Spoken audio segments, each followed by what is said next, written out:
who thinks that she is not a muse? Raise your hand. You know that museum goes from the word muse. Muse means art. My question is to you, do you listen to music? Daily, probably. So my question to you, if you are not muse, why do you go to temple of muse? We are all muses. It is inside us. So it was my first reaction, and now I see this reaction in people. And I would like to say one more thing. Singing is something above discipline, voice, coaching, musical coaching, building up of your voice physically. It's something about shamanism. It has taken me a long time to stand tall, to stand in my beauty, to stand firm, to stand bold, to stand courageous, and to say, this is me. Where we connect with one another, where we say, how can I help you stand tall?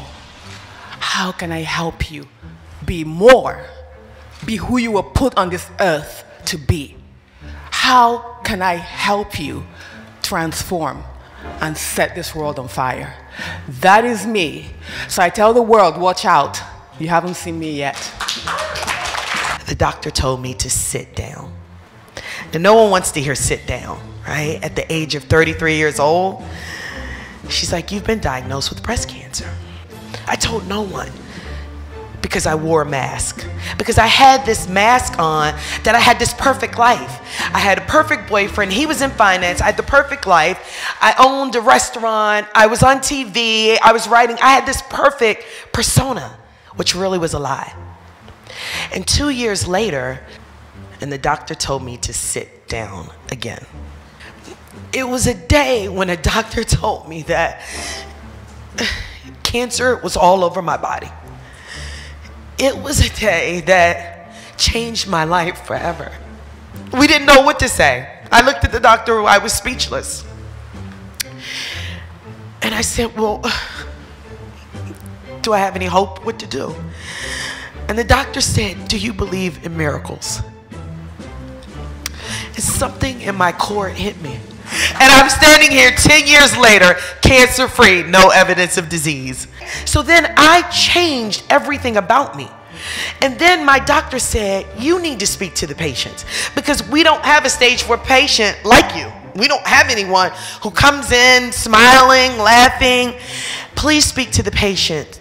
I didn't realize that my story inspired hundreds of people, then to thousands of people, then to 300,000 followers. I didn't realize that my story, I was so embarrassed about my story because I was afraid to share my story.